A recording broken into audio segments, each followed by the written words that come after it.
Unless you've been living under a rock, or in fact have no interest in watches and have somehow stumbled onto my site, you will be aware that Rolex has introduced a Certified Pre-Owned or CPO program. There's been a lot of really fast hot takes on that from pretty much every other YouTube channel, and I believe they are in the main wildly inaccurate. Today I want to talk about what I think the CPO program means, or more accurately doesn't mean, I suppose, for us watch enthusiasts.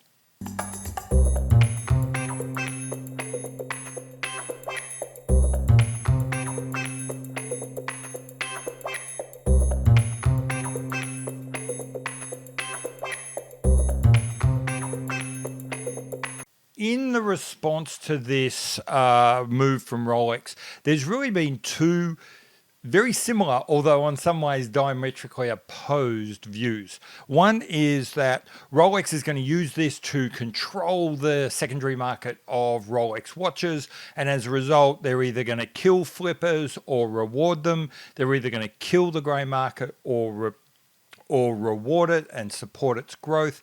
And it's either going to be a fantastic thing for enthusiasts or a terrible thing for enthusiasts. In general, everything comes down to this idea that Rolex can and will try to control the secondary market sales of Rolex watches, and two, that they would do so in a way that we enthusiasts would care about or even notice. And I think in that there's two fundamental flaws. The first flaw is that people seem to have a really skewed idea of what is going to be offered under this Certified Pre-Owned program. What kind of watches are going to be available and who they're going to be available for. I've got the advantage of running a little bit late, so I can go look at the Bucharest site to their Certified Pre-Owned Rolex area, and with you we can all go have a look at what they've got available. Let's start by looking at the top. Let's go big or go home. What will Bucharest Certified Pre-Owned Rolex program give us for Daytonas? Well, the answer is nothing. There is nothing for sale. There are no Daytonas. Okay, so that's a little unfair. That's going for the bleachers on our first shot at bat. How about we try a little bit more realistic and go for GMT Master 2s? Well, now we've got four total watches. That is it. Okay, so let's make it even easier. The core watch nerd kind of central piece, the no date sub. How many of those has Bucharest got for us? Well, the answer to that question is 2. Okay, maybe that's too boutique, too niche, too enthusiast. Let's go for the plain old everyday sub, the watch that many people think, obviously wrongly, we'll get to that later, is Rolex's most important and biggest selling watch. Well, today they have 14 of those for sale. That's it, a total of 14, most of which, by the way, are two-tone or solid gold. So not the standard variety sub that most enthusiasts really want to have as a corner piece of their collection. Okay, so all the sports models seem to be really hard. There doesn't seem to be much there. Let's go look at the Datejust. Surely there's a couple of Datejusts. Well, let's have a look and roll the tape.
are a lot of Datejusts there. Trust me, I did the count.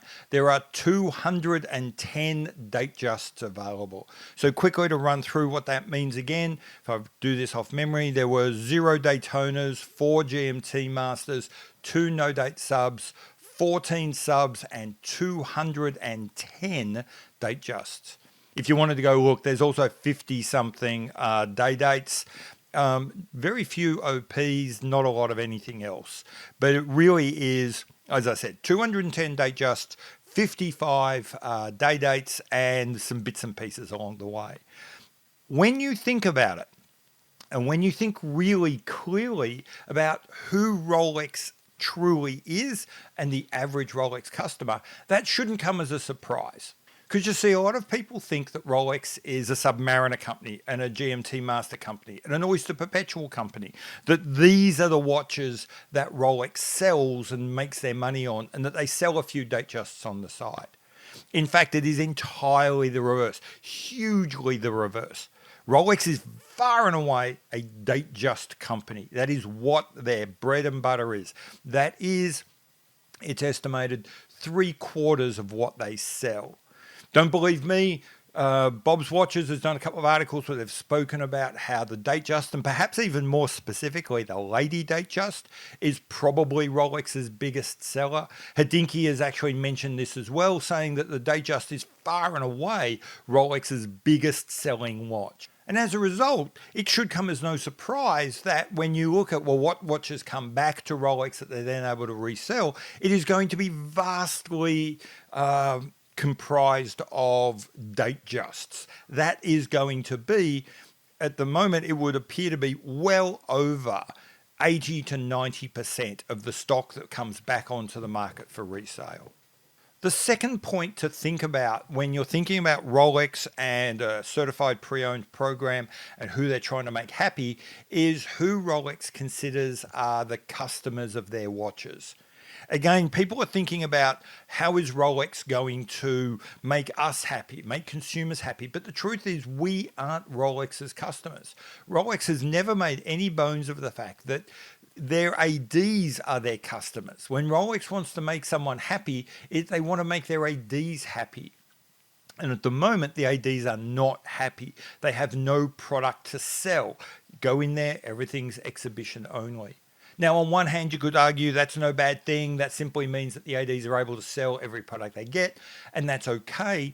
But it also means they can't grow. They can't bring on new customers. How can you establish new customers with new interests, with new purchasing histories, when there are no watches for these people to purchase? By bringing in more and more recycled Datejusts, the ADs are as happy as pigs in shit. They've now got the perfect product to sell to those people who come in wanting to buy a Rolex, wanting to buy that one nice watch when they get promoted, get married, child born, that sort of thing. Finally, a lot of people have been saying, but how is that person? They might not be from the watch community. They don't understand that Rolex watches on the secondary market trade at enormous premiums. How are they going to cope when they're told, sorry, sir, you can't get a new Rolex, you can only buy a pre-owned one, and it's going to cost you more than a new Rolex? Again, what you see there is watch nerds talking to watch nerds without thinking about who the actual customers are and what's actually being sold. If that was talking about Daytonas and GMT Masters, you're absolutely right. People are going to get a nasty case of sticker shock. But as I demonstrated, we aren't talking about those watches. We're talking about Datejusts, and primarily we're talking about two-tone and gold and gem set Datejusts. These watches, if you compare what they're being sold for on the Bucherer site to MSRP, they're actually pretty close.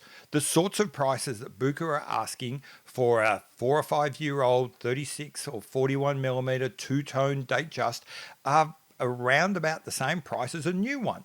They're around about the same price as the steel ones, funnily enough. So the sell is actually pretty easy. Yes, sir, you would have to wait for your new Rolex Datejust. You might have to wait a few months. However, we can offer you this slightly older one at the same price. Yes, sir, we can upgrade you to two-tone for that. Wouldn't sir or ma'am love the gem set, the diamond indice markers there? You know, the sell becomes really easy. Now, some of you are going to be saying, but it's an older watch, it's an older movement, older bracelet. But the people that are coming in to buy this watch don't care. The people that are taking advantage of this program, that are picking these up, are either not watch community folk, they're just people that want a nice watch and they don't care about movements and bracelets, they just want a nice watch, and they're getting a Rolex and it's probably two-tone and it's probably got some diamonds. Good, good, good. The other people that are coming in here are, yes, they're part of the watch community, but they want to get that foot in the door. They want to get that first Rolex. They want to start establishing that buying history. And you know what? They don't care what they get. They just want to get something. And there's a product for them now. So the Certified Pre-Owned program is huge for ADs. They want something to sell to either normies or people that are just starting off on the hobby. And it gives them that. It gives them a wide selection of two-tone Datejusts. Perfect. Its impact on people that are further into the hobby that want to start on the sports watches, well, nothing.